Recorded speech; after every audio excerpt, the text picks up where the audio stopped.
of child sexual exploitation. We will keep children safe from harm, and we will make sure that perpetrators are finally prosecuted. Member Davis. We know for decades too many people block their ears and turn their backs on towns and individuals asking for help, as well as national calls. Can the Secretary of State confirm those in their ivory towers in Whitehall too can now be compelled to give evidence under oath on their actions and assumptions, vitally including senior civil servants, former Crown Prosecution Service employees and previous directors of public prosecutions? Mr Speaker, as the Home Secretary set out on Monday, anyone found to have been responsible for covering up or for hiding vile crimes of child sexual abuse must and will be prosecuted. But I would say to the Right Honourable Lady, they had a decade. That was the lost decade that Baroness Casey talked about. The recommendations from Alexis J sat on a shelf and were not acted upon. But this government immediately brought forward the Children's Wellbeing in Schools Bill to deliver the biggest upgrade in child protection legislation in a generation, which they opposed. Before we come to Prime Minister's questions, can I welcome to the gallery the Speaker of Pakistan? And we now come to questions. Adrian Ramsey. Question number 1, Mr Speaker. Deputy Prime Minister. Thank you, Mr Speaker. I have been asked to reply. My right honourable friend, the Prime Minister, has been attending the G7 summit in Canada. In an era of global instability, we are working with our partners to urge de-escalation in the Middle East, put pressure on Russia to agree to a ceasefire and deliver security renewal for the British people. Mr Speaker, the Air India plane crash last week was devastating. Our thoughts and condolences are with everyone affected by this awful incident, and we're working closely with the Indian authorities to support those in need. And Mr Speaker, 9 years ago we lost our beloved friend and colleague Jo Cox, who is a beacon of positivity and courage, and her legacy lives on. And I must also take this opportunity to also remember Sir David Amos, much missed by the whole of the House. Mr Speaker, this Sunday marks Windrush Day. We celebrate the extraordinary contribution the Windrush generation and their descendants to our country. And Mr Speaker, this morning I had meetings with ministerial colleagues and others, and in addition to my duties in this House, I shall have further such meetings later today. Adrian Ramsey. Thank you, Mr Speaker. Given the strong consensus across this House on the importance of de-escalation in the deeply worrying conflict between Israel and Iran, does the Deputy Prime Minister agree that the actions of this House must match its words?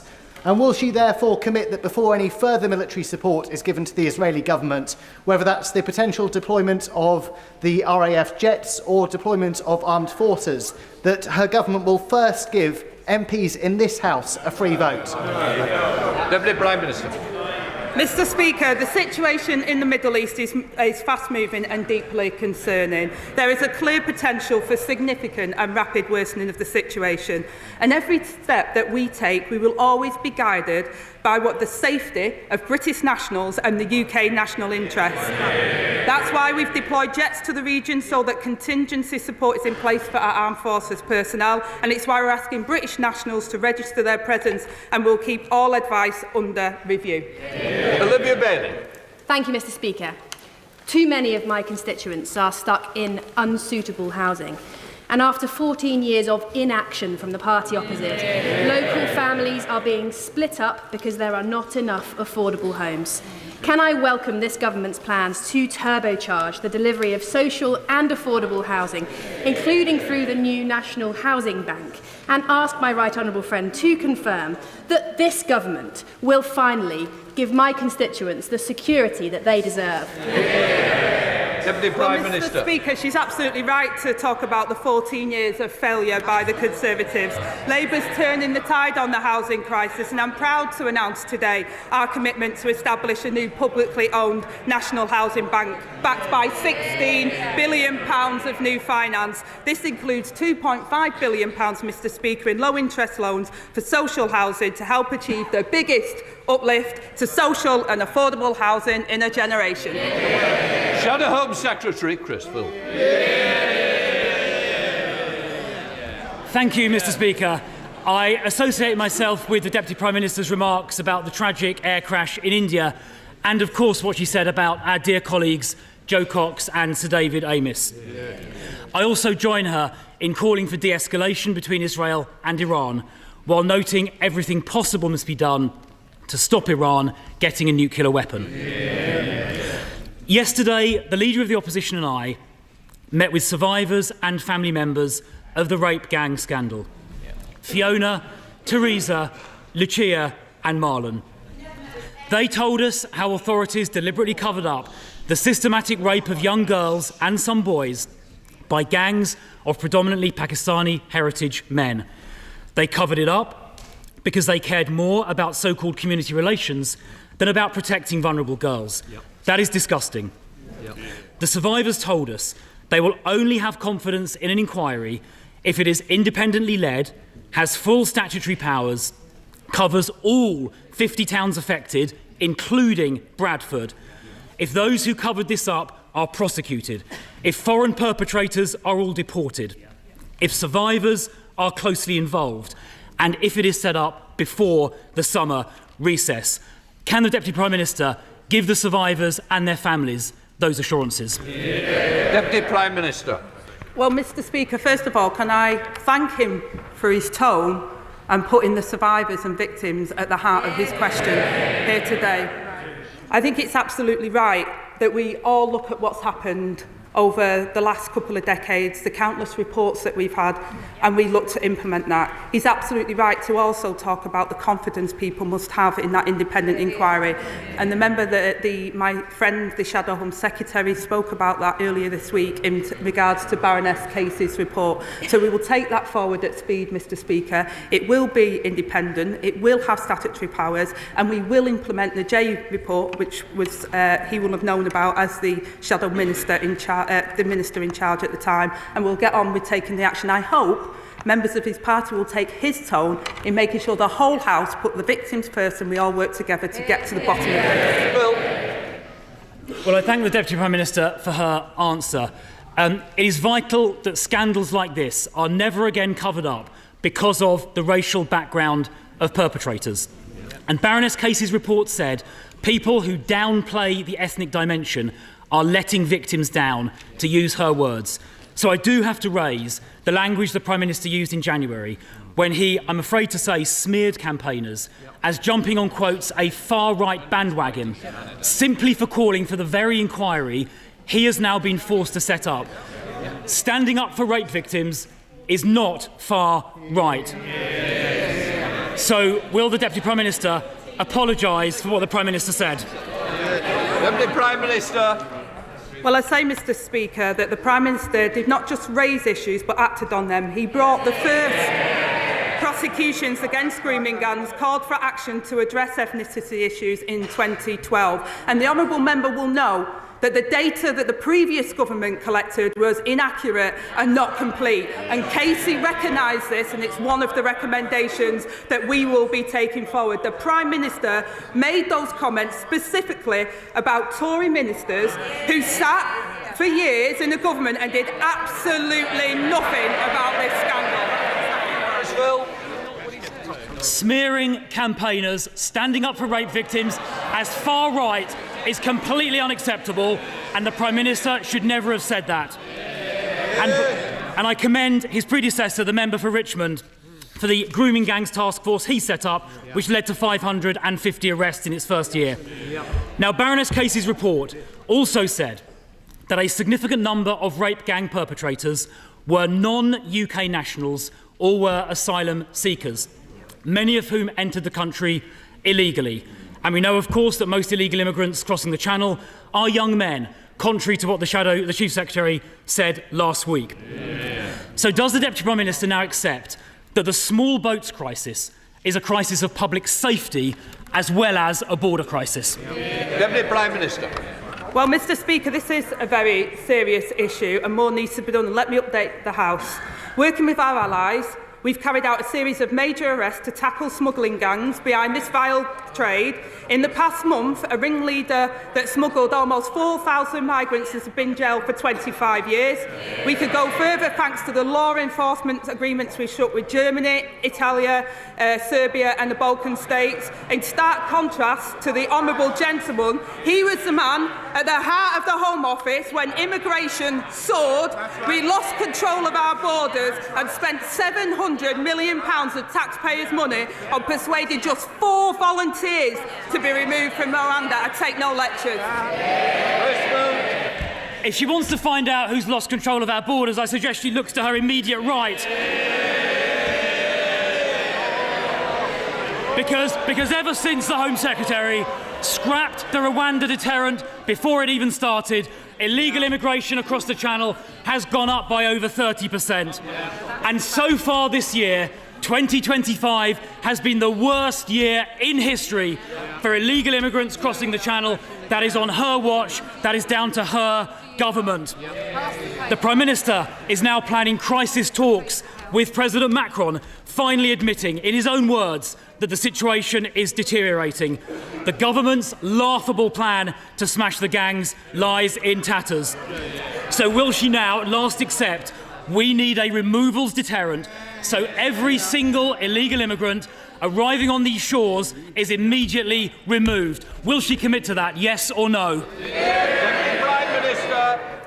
Well, Mr Speaker, if they want to argue that 40,000 arrivals since July 24 are down to the scrapping of the Rwanda scheme, they need to explain why there were more than 43,000 arrivals in the same period starting in July 22 when the Rwanda agreement was in place. It's absolute rubbish, Mr Speaker.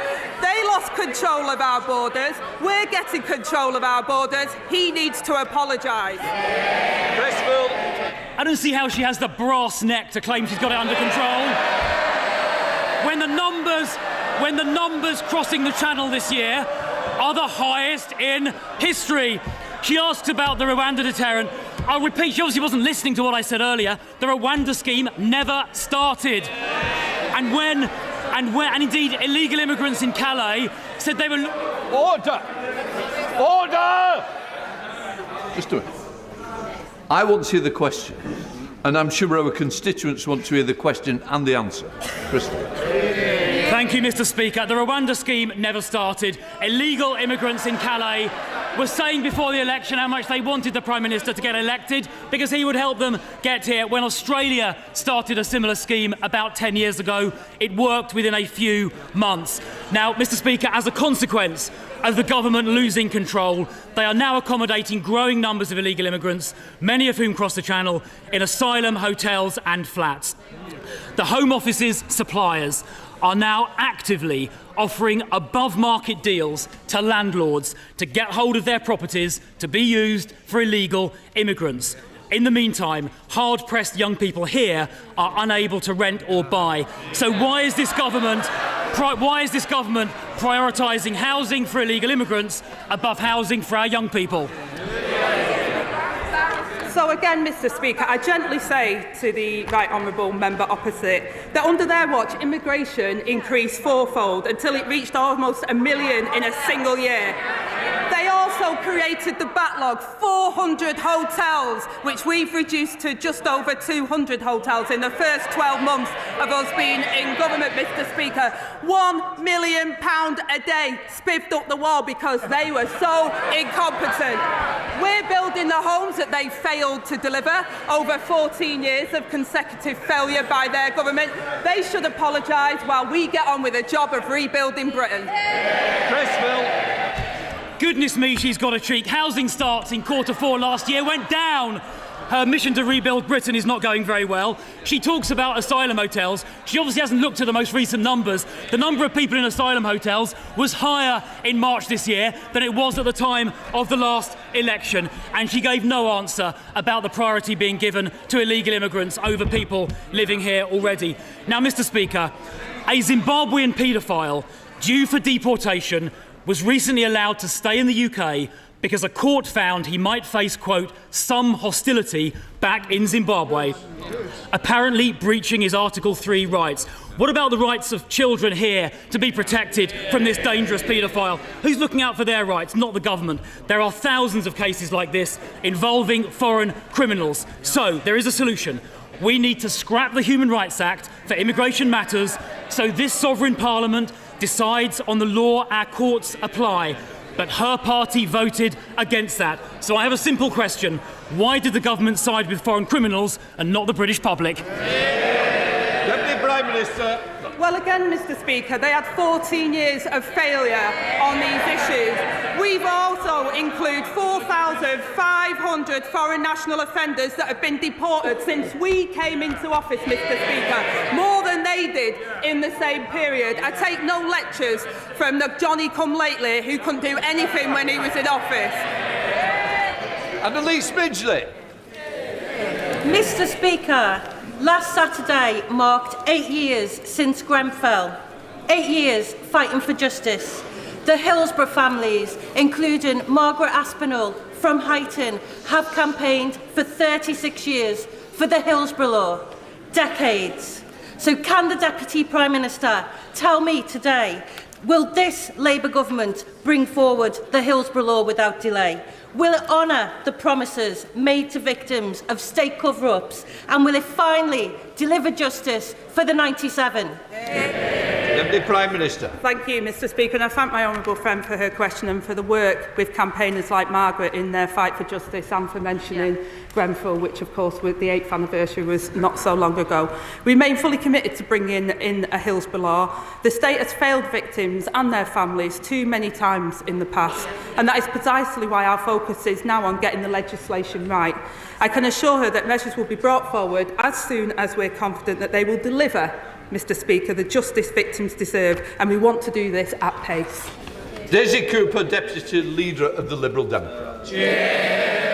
Thank you, Mr. Speaker. On behalf of my party, may I associate myself with the Deputy Prime Minister's remarks about the Air India crash. And in a week when we remember the murder of Joe Cox and David Amos, our party's thoughts are with their friends and families and all those in this House who lost their beloved friends. We also remember those who died in Grenfell tragedy. Mr. Speaker, in 2003, we Liberal Democrats were incredibly proud to lead the campaign against the Iraq War. A war in which the UK blindly followed the US in a move which was not backed by the United Nations.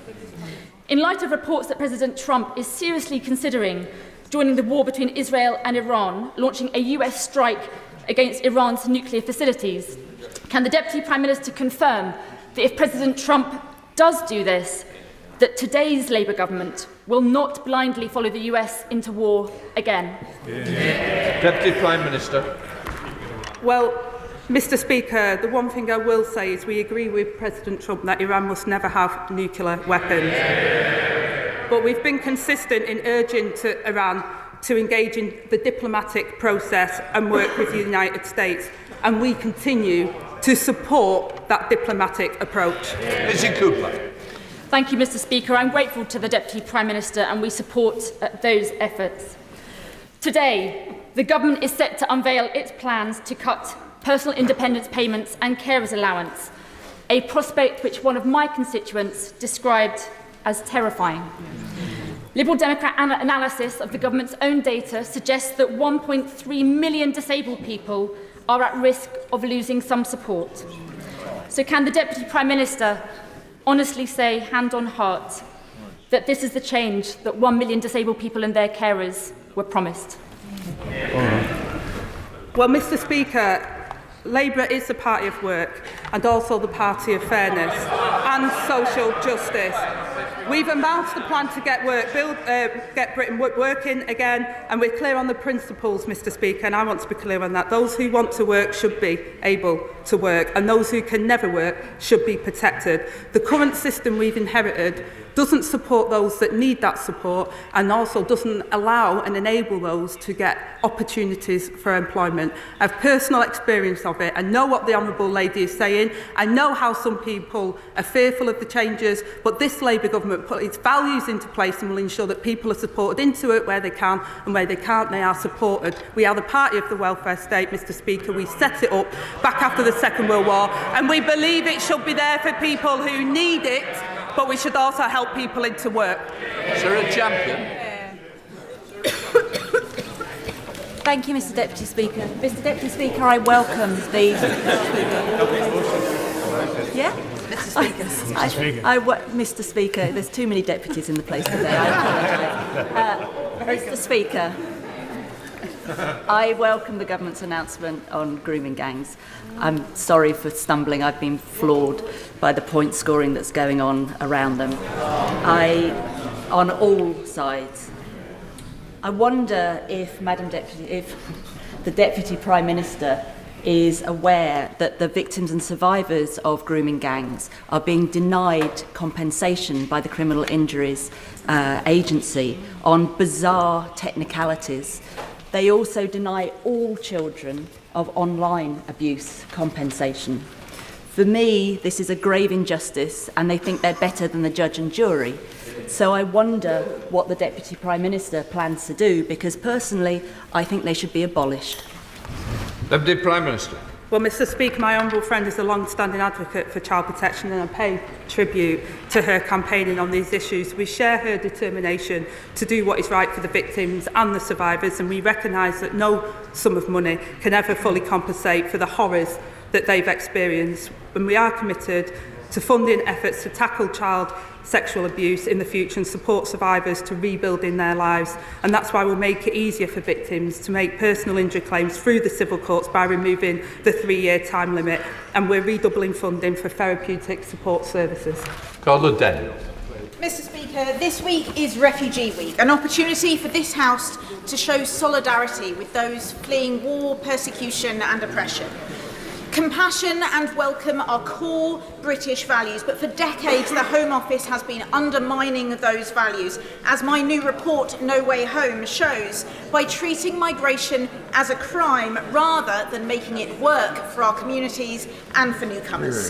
So will the Deputy Prime Minister read the report and consider its recommendation to remove migration from the responsibilities of the failing Home Office? Deputy Prime Minister. Well, Mr Speaker, I'll commit to reading the Honourable Lady's report because I think it's important we take all information on these issues. We inherited the asylum system under exceptional strain, which costs up to £9 million per day, and will end the use of hotels through suitable self-sufficient accommodation for asylum seekers, minimising the impact on local communities, and will protect and support asylum seekers when demonstrating value for the taxpayers. Jodie Gosling. Thank you, Mr Speaker. On the 1st of July, Warwickshire County Council will permanently remove one of Nuneaton's 2 fire engines. Their decision is based on dubious data that does not accurately represent the current risk to residents, without accounting for local factors such as high deprivation. The cuts will put Nuneaton's lives in danger. Will the Deputy Prime Minister please look into this matter to confirm there has been sufficient scrutiny and a thorough risk analysis to ensure safety for the good residents of Nuneaton? Deputy Prime Minister. Well, I thank my honourable friend for raising this important issue. I know that the Fire Minister would be happy to discuss this further, and I'm committed to ensuring fire and rescue services across the country have the resources that they need to keep communities safe. The deployment of fire engines, though, is decided locally. So this really is a question for Warwickshire County Council, now led by Reform. So the member for Clacton should have a word with his county councillors in Nuneaton and get them to explain why Reform are cutting fire services. Peter Shaw. Mr Speaker, I remember when the Deputy Prime Minister was a fierce critic of austerity and a proud champion for the disabled. But today, her government is introducing its £5 billion disability cuts bill, which will push another 250,000 people into poverty. Does she agree that everyone has the right to oppose such devastating cuts? So is it the Prime Minister's intention to remove the whip from any Labour MP who does the right thing and votes against these disability cuts? Deputy Prime Minister. Well, I gently say to the honourable member that we've given, he talked about austerity, we've given the biggest amount of increase to Scotland. And I've covered this point in an earlier question, Mr. Speaker. We're absolutely committed to ending child poverty. We've already introduced free school meals. We're already supporting families. We've given a living wage rise to over millions of workers that need it. We're getting on the job, Mr. Speaker, of rebuilding Britain. He's had decades of failure under Scotland. They deserve better. Jonathan Davis. Thank you, Mr. Speaker. Derbyshire's Derwent Valley is the home of the Industrial Revolution, and it is also now a UNESCO World Heritage Site. That community showed a Victorian sense of purpose which delivered improvements to people's everyday lives. So can my right honourable friend set out how the government's £39 billion investment in housing will instil that same drive while maintaining the unique character of the East Midlands' only UNESCO World Heritage Site? Deputy Prime Minister. Well, I thank my honourable friend for his question. I know he's a champion for regeneration across his constituency, and he's working hard to get homes built in his patch for his constituents. Our plan for change will deliver the biggest boost in investment in social and affordable housing in a generation. And for the first time in recent memory, Mr. Speaker, we will give providers in his constituency a decade of certainty over the capital funding to build ambitious housing projects that honour Derbyshire's history. King Timothy. Thank you, Mr. Speaker. The Home Secretary says we should judge her success in smashing the gangs by whether the number of channel crossings falls. But under this government, the numbers are up by more than 30%. Yep. So by which date should we judge the Home Secretary? And if she fails, will she be fired? Deputy Prime Minister. Mr. Speaker, they continually vote against the measures that we're taking to smash the gangs. We're getting on with the job, Mr. Speaker, working internationally to disrupt the abhorrent work of these smugglers and gangs, while he harps on from the sideline. He should apologise for their record in government, which was abysmal. Mr. Speaker, since becoming an MP, I've received thousands of pieces of casework from constituents who are stuck on social housing waiting lists. I've recently had an email from a woman with severe mobility issues, effectively trapped in her front room while she waits and waits for suitable social housing. Even when a home becomes available, she'll be forced to compete with other residents because there simply aren't enough affordable options. What will this new funding, the recent funding announced by the government, mean for my constituent and others like her who have already waited too long for a decent home? Deputy Prime Minister. Well, I thank my honourable friend, Mr. Speaker, for highlighting the case, because it's not an isolated case. We inherited a really dire situation, and there's far too many people that don't have a safe and secure home that meets their needs. My right honourable friend, the Chancellor's announced a record funding, almost double the level provided by the previous government, who ended up handing back the cash for social and affordable homes, and Labour's plan for change, renewing our country and investing in Britain's future. Other House, Sir Edward Lee. When the government, quite rightly, gives full and unequivocal support to Israel in its bid to end the scourge of Iran's nuclear weapons programme forever, will the government also work with our allies to try and convince the Israeli government that it's not in the long-term security interests of Israel to carry on with this policy of illegal settlements in the West Bank, which is simply leading to radicalisation and desperation throughout the region? Have not the overwhelming majority of Palestinian people have the right to yearn for peace and security in their own homeland, as the Jews yearn for their homeland for 2,000 years?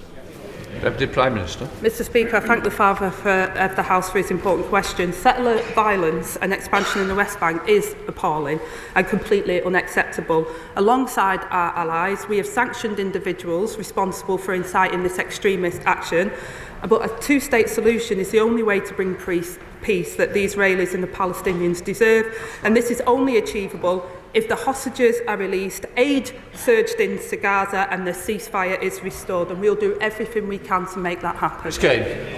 Thank you, Mr. Speaker. In Scotland, over 10,000 children are stuck in temporary accommodation, including many in my constituency of Stirling and Strathallan. Too many families facing soaring rents, long waiting lists and dwindling options. It's just one of so many policy failings that we're all losing count and losing patience as public confidence in the SNP ability to govern collapses. What advice would she have for the Scottish SNP government as they continue to preside over a chronic failure to invest in the social and affordable housing Scotland so desperately needs? Well, Well, my honourable friend is right, Mr Speaker. Homeless levels are far too high, which has a devastating impact on those affected.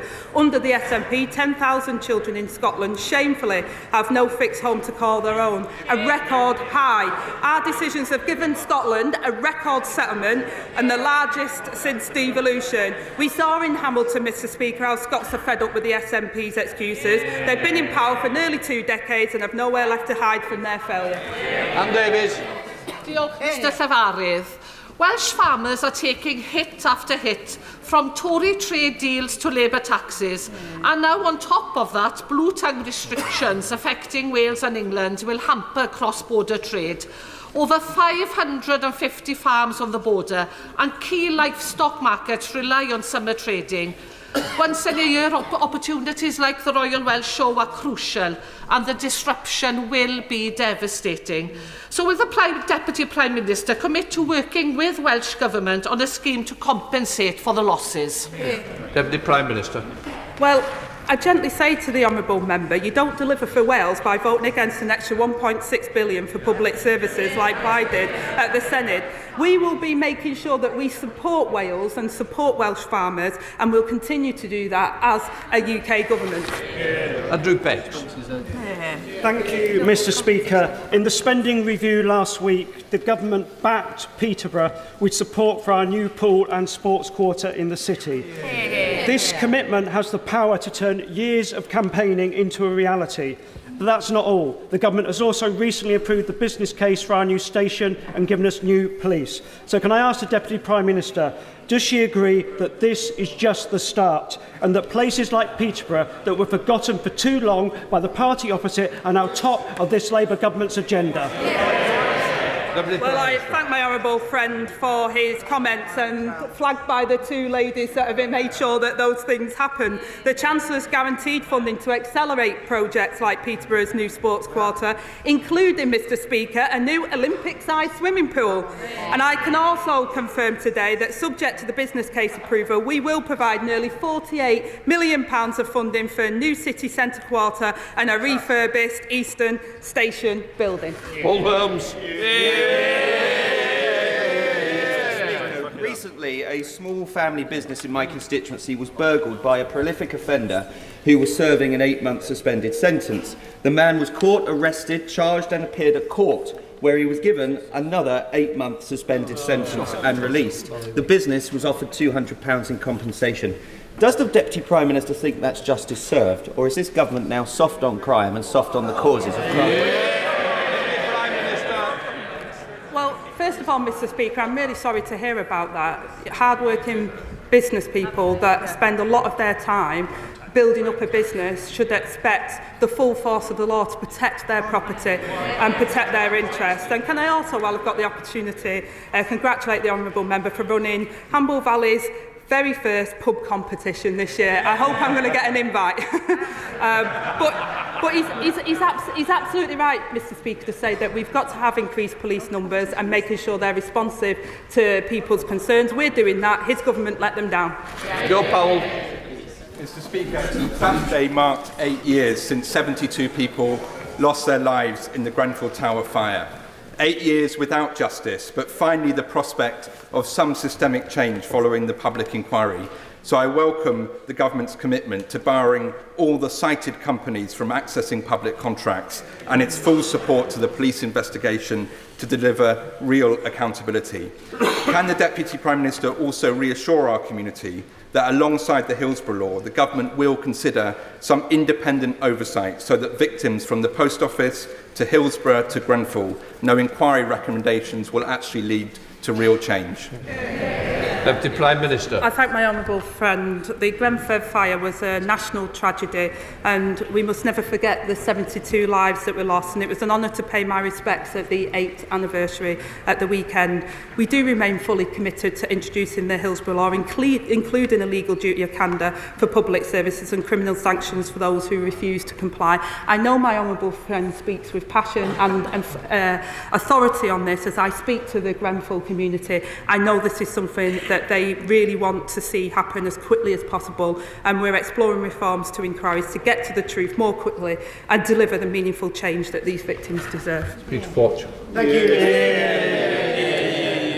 Bishop Challoner School has been helping to educate Bromley pupils for nearly 75 years. But it will close its doors in July due to Labour's decision to impose VAT on independent schools. Given the Deputy Prime Minister's well-publicised views on independent schools, does she welcome this closure, or would she like to apologise to the parents, pupils and staff? Deputy Prime Minister. Well, Mr. Speaker, I've said for a long time that the taxpayers of this country shouldn't be subsidising tax breaks for private schools. I welcome all schools that give children a great education, but I'm also determined to ensure we've got qualified teachers in every classroom for every child, something their government failed to do. Alan Thompson. Thank you, Mr. Speaker. As a trained physics teacher and a former engineering lecturer, can I ask the Deputy Prime Minister what this government is doing to help people improve their maths skills after they have left school? I came across an awful case the other day. A 61-year-old man who believed he'd counted up 7 billion of government spending when there was really only 27 million. What can we do for people like the leader of Reform UK, who evidently can't add up?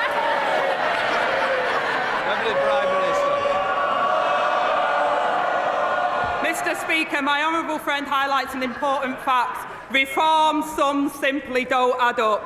He'll be pleased to know that we're investing £136 million for skills boot camps, and I will be sure to send the details to the honourable member for Clapton. That completes Deputy Prime Minister's questions. We'll let the front bench change over.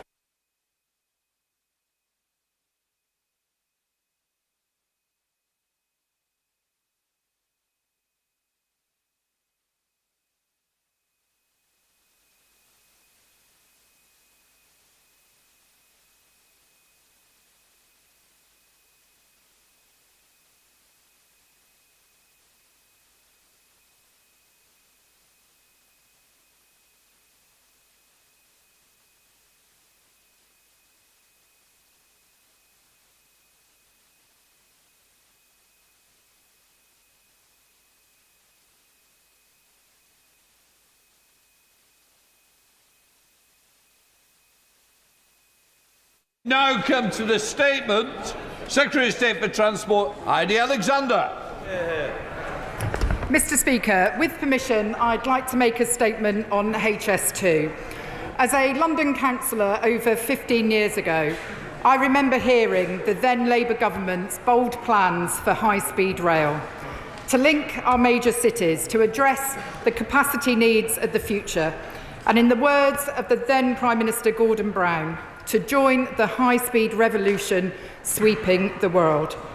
It was a vision of a confident nation, a clear signal our great towns and cities in the Midlands and the North, with potential that had been untapped at best and ignored at worst, could be places of opportunity and aspiration again. That was the promise of HS2. But after a decade and a half of Tory timelines planned then delayed, routes drawn up then cancelled, budgets calculated then blown, promises made then broken, we inherited a project that had lost the trust of the public, that created an image of a Britain woefully unable to deliver big infrastructure projects, and that axed swathes of the country it was originally meant to serve. Phase 1 could end up becoming one of the most expensive railway lines in the world, with projected costs soaring by £37 billion under previous Conservative governments, and £2 billion of taxpayers' money sunk into Phase 2 work before it was cancelled by the previous government. There was also